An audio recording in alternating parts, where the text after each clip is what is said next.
Эмне үчүн бетке сүйкөгөн тональный крем жакшы жатпайт. Эмне үчүн скатываться этет, эмне үчүн көп айымдар өзүнө тоналдык кремди таңдай албайт. Баягыда мен бир тааныш медайым кызга өзүбүздүн маскабызды белекке бергем. Анан бир аздан кийин андан мындай кат алдым да WhatsApp'тан. Айнура, маскаң сонун экен. Мен тоналкам вообще жатчы эмес. Кандай тоналка алып көрсөм да вообще скатываться этип бетиме жатчы эмес. Азыр ушул масканы колдонгондон баштап тональный крем аябай тегиз сонун жатып калды. Вообще маска супер деп. Эмне үчүн азыр түшүндүрүп берем. Тональный крем эмне үчүн жатпайт? Тональный кремдин курамы бул эмне? Суу, май жана пигмент. Ошонун баарын атайын эмульсиялар менен, атайын жанагындай эмульгаторлор менен, технология менен аралаштырса, ошондой боёгу бар крем чыгып калат. Кээ бир айымдардын териси өтө майлуу болот. Майлуу тери майды чыгарып турат. Ошондо тональный крем дагы майда, экөө бири-бирине жабышпайт, сцепление болбойт. Бул учурда эмне кылыш керек? Бул учурда теринин майлуулугун азайтыш керек. Көп айымдар мынтип ойлойт да, теринин майлуулугун азайтыш үчүн вообще крем көбөйүш керек. Анан спирт кошулган, агрессивдүү, кычырата жууй турган нерселерди колдонуш керек. Бул өтө чоң жаңылыштык. Канчалык силер терини тим эле кычырата жууган сайын организм акылдуу да, май жетишпейт деп майды көбүрөөк чыгарып баштайт. Демек эмне кылыш керек? Жумшак тазалоочу каражат керек.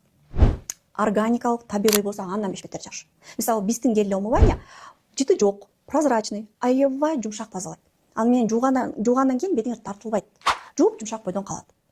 Ошону менен тазалап көргүлө. Андан кийин сөзсүз тоник керек. Теринин майлуулугун нормага келтиргенде да тоналка сонун жатып калат. Экинчиден, бул өтө кургак тери. Өтө кургак десе, кээ бирөө майы жок деп ойлойт экен. Майы жок эмес, суусу жок тери. Эмне себептен? Сырткы барьер бузулган, суунун баары сыртка чыгып кетип атат.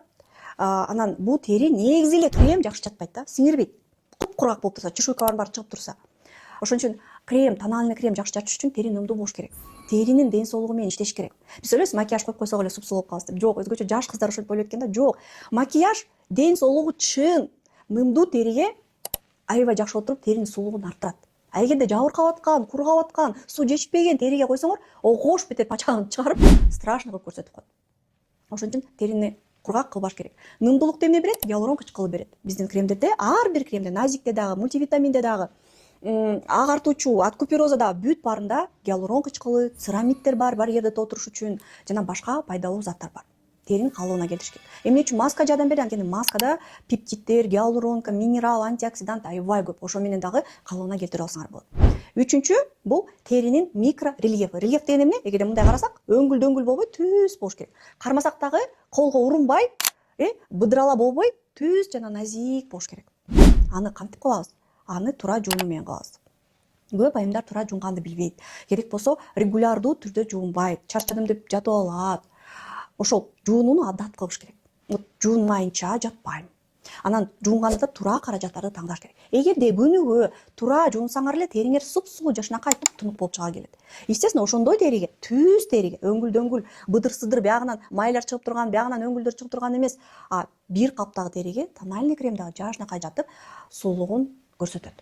Дагы бир нерсе, өтө маанилүү нерсе, бул өзгөчө бизде да ошондой нерсе болот. Майлуу базалар бири-бирине туура келбей калат. Мисалы, тональный крем майлуураак, астына еще мультивитаминди коюп салсаңар, териңер дагы комбинированный болсо, жакшы жатпайт. Көбүнчө биз тональный кремдин астына назик кремди сунуштайбыз. Вот ал идеалдуу база. Эч мындай лишний актив жок, гиалуронка бар, сүйкөйсүңөр, легкий, воздушный мус сыяктуу сүйкөйсүңөр, сиңиресиңер да тоналка коесуңар, жүрө бересиңер. Бирок териңер майлуураак болсо, тоналкаңар дагы майлуураак болсо, анда тоналканы кургагыраак кылып, биринчи назик кремди сүртүп, андан кийин тоналканы сүртүүнү сунуштайбыз. Тоналканы дагы туура таңдаш керек. Майлуураак териге бир аз кургатуучу, окисцинка жана башка нерселери бар, маттирующий тоналка керек. Кургак териге нымдаштыруучу тоналка керек. Ошол нерсени дагы унутпагыла. Эгерде бул видео жакса, комментарий жазгыла, кызыккан суроолоруңар болсо калтыргыла. Эң кызыктуусуна мен сөзсүз түрдө жооп берем.